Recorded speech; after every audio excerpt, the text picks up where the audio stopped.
Sawal Arahap SP MS 1.600 itu target kita kan hanya 3.000. Kita budidaya itu susah, makanya kita melihara air, bukan melihara udang.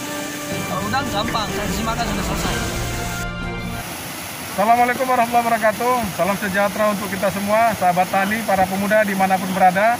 Saat ini kita bersama dengan salah seorang tokoh atau pegiat usaha tani, agribisnis kita, baik itu tanaman pangan, buah-buahan, maupun untuk aquacultur, budidaya ikan. Ya. Seperti yang kita lihat di belakang ini merupakan budidaya ikan atau udang faname, ya, udang faname yang dikelola oleh Bang Sawal. Bang Sawal ini merupakan praktisi pertanian, merupakan pengurus himpunan kerukunan tani Indonesia Provinsi Sumatera Utara dan pengurus pemuda tani Indonesia Sumatera Utara. Baik, kita dalam kesempatan ini akan berbincang dengan Bang Sawal. Ikuti bincangan kita dengan Bang Sawal. Sebenarnya pengelola udang faname ini kan belum ada, katakanlah dulu belum ada yang bisa memastikan. Namun kita memiliki suatu harapan ya, suatu harapan ke depan itu memang perlahan-lahan kita sudah menemukan beberapa teknik dalam pengelolaan sampah ini. Secara teori itu mudah-mudah saja gitu, tapi kalau di lapangan beda tempat, beda ilmu gitu kira-kira. Nah, yang kita lakukan di sini itu ada 2 tahun budidaya ini ataupun 4 kali budidaya ini kita sudah mempelajari dari berbagai teknik konvensional sampai teknik yang modern kata orang-orang yang pintar itu. Namun kita mengambil suatu kesimpulan, kita harus kembali mengacu kepada sanitasi lingkungan. Karena kekuatan bahan kimia untuk merubah air itu tidak cukup. Artinya hanya bisa bertahan beberapa hari saja, atau juga akan kembali menemukan satu masalah. Jadi setelah beberapa kali ada perlakuan, itulah yang selalu menjadi harapan bagi kita, dan itu yang memang yang membuat kita menjadi bangkit, punya harapan, karena hasil yang sanitasi itulah yang lebih menjanjikan gitu. Jadi kalau ada orang mengatakan obat ini, obat itu hanya sebagai mempertahankan saja. Namun kalau merubah dia secara permanen nggak bisa, itu juga harus sanitasi lingkungan. Nah, sanitasi itu bisa melalui air yang bagus, sudah standar sanitasi kita masukkan ke benur. Nah, kalau sudah airnya kotor, kita harus cari sanitasi terbaik, kita harus pindah. Nah, ketika pindah itu dia memiliki bonus pertumbuhan, makanya sistem pindah itu adalah cara terbaik. Namun beberapa petani akan gentar hati untuk memindahkan itu kalau tidak tahu tekniknya gitu. Kalau petani-petani lain memindahkan udang itu untuk 100.000 ekor bisa sampai 2 minggu gitu. 1 minggu paling cepat, tapi kalau kita hanya dengan 2 jam saja.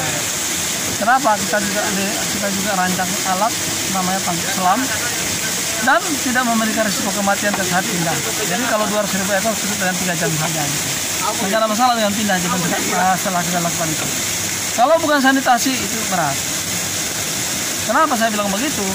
Karena begitu umur udang itu kita olah air dalam satu tambak, setelah 15 hari atau 12 hari baru masuk di benur, dia sudah menimbulkan endapan yang luar biasa di dalam. Jadi bagaimana menghilangkan endapan itu kita simpan, tapi tidak akan habis secara sempurna. Maka air itu kita rilis, kita treatment di waduk tersendiri. Begitu masuk benur, 2 hari sebelum masuk benur airnya kita pindahkan. Maka air itu murni air sanitasi terbaik, sehingga air yang ada di kolam itu tanpa endapan kotoran, tanpa ada residu di situ. Baru ada pemeliharaan. Begitu teknisnya. Kalau tidak, kita akan menghadapi persoalan 50 hari mabuk katanya, atau 30 hari mabuk. Ini risiko apa? Ada reaksi di situ. Di endapan itulah reaksi itu, ada reaksi amoniak, ada sulfat dan sebagainya di situ. Sehingga udang itu cenderung mabuk setelah umur 35 atau 45 hari. Tapi kalau air yang murni tadi tanpa endapan, dia akan lanjut tinggal perawatan saja dengan bahan-bahan lain.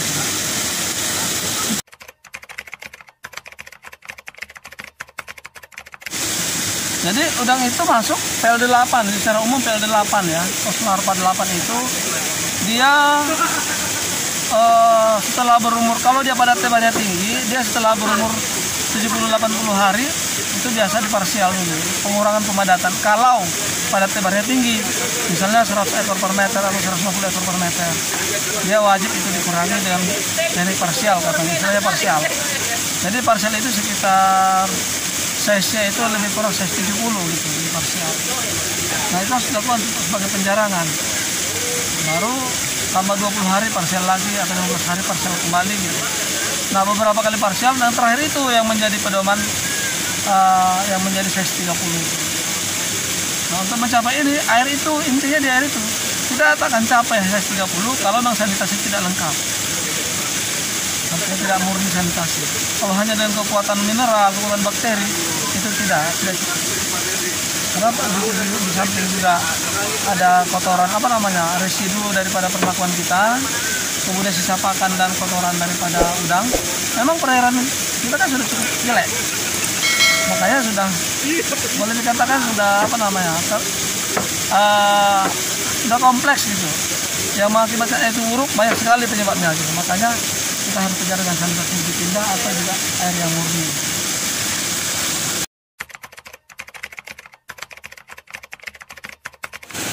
Jadi kalau panen itu sebenarnya bukan umur ya, itu gram per ekornya itu ya. Itu kalau dia kita hitung kilogram itu size-nya size 70. Kalau size 70 dengan padat lebar 200 per 1600 meter itu kan lebih kurang sudah mencapai 3000 kilo ya. Terlalu padat 2500. Kita harus kurangi gitu. Menguranginya di size 70 kita kurangi 500 kilo misalnya. 500 kilo kalau size 70 kan lebih kurang 35.000 ekor kan gitu ya. Nanti di umur 3 minggu kemudian kita kurangi lagi 500 kilo. Tapi dia sudah size 50 atau size 45 gitu. Kalau airnya bisa kita pertahankan dengan cukup bagus. Kembali lagi pada air ini. Nah kalau tidak ya kita panen menyeluruh gitu. Nah kalau udah size 45 nanti 3 minggu kemudian baru kita panen maksimal. Itu udah menjadi size 30. Jadi rata-rata umurnya itu sekitar untuk mencapai size 30 itu 95 sampai 110 hari. Jadi normal kalau 95 cukup pertumbuhan cukup cepat ya, ADG-nya luar biasa cepat. Tapi kalau dia 100 hari itu normal saja, 110 hari itu size 30 gitu.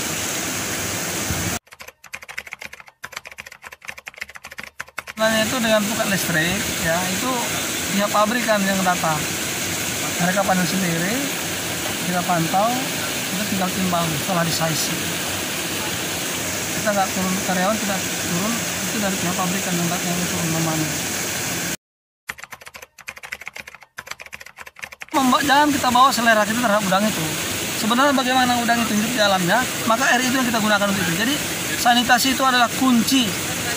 Ya, kalau ada orang bilang obat ini itu hanya pendukung saja. Sanitasi lingkungan itu dijaga, itu yang terutama. Kalau belum kena sanitasinya, maka kita lakukan treatment itu.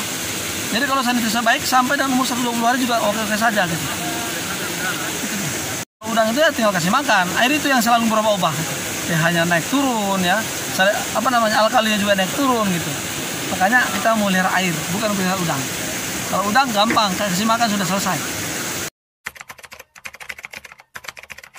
Kalau prospek udang Panambi saya rasa nggak ada mundurnya. Walaupun dalam keadaan pandemi begini ya harga itu juga malam ini setiap minggunya ada kenaikan Rp1.000 per kilo per size gitu. Jadi kalau prospeknya ini namanya barang ekspor ya. Udang ini kan budidaya cukup rumit. Justru karena kerumitan itulah maka pasar itu selalu meminta, artinya produksi itu terbatas. Nah disinilah kita dituntut bagaimana supaya kita budidaya itu sukses. Kita lah yang tahu apa strategi ke depan. Bibitnya harus tepat waktu ya, kemudian airnya juga harus betul-betul matang, dalam arti kata betul-betul memenuhi syarat untuk budidaya. Dan turunan dari bibit itu juga harus tahu baik atau tidak gitu. Jangan asal bibit nanti udahnya kecil-kecil atau beragam gitu, nggak seragam ya.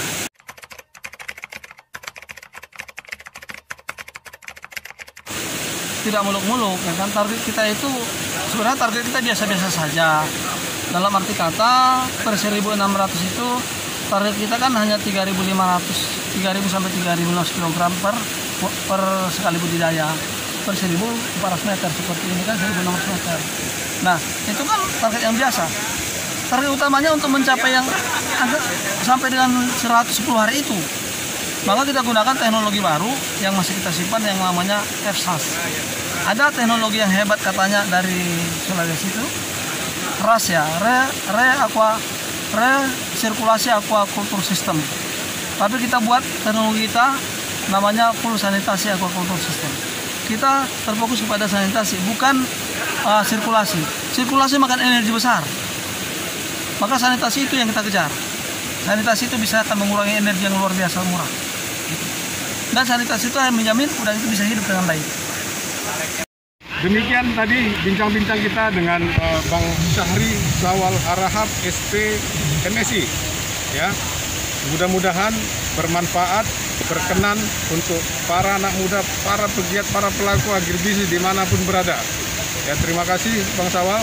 Tadi kata kuncinya dalam budidaya udang faname ini adalah bagaimana mengatur sanitasi, bukan hanya sebatas sirkulasi dan bukan hanya kita membesarkan atau memelihara udang, tetapi bagaimana kita mengatur memelihara sanitasi air yang harus kita jaga dalam budidaya udang faname ini. Sebagaimana sampaikan Bang Zawal tadi, apa ini Bang? Eksas ya, eksas tadi strategi. Strateginya buat Eksas ya. Baik, sanitasi aquaculture system. full sanitasi aquaculture system. Itu tadi kuncinya dalam budidaya udang faname. Terima kasih untuk telah melihat tayangan video Tani Makmur TV. Saksikan terus Tani Makmur TV. Terima kasih. Assalamualaikum warahmatullahi wabarakatuh. Salam sejahtera untuk kita semua.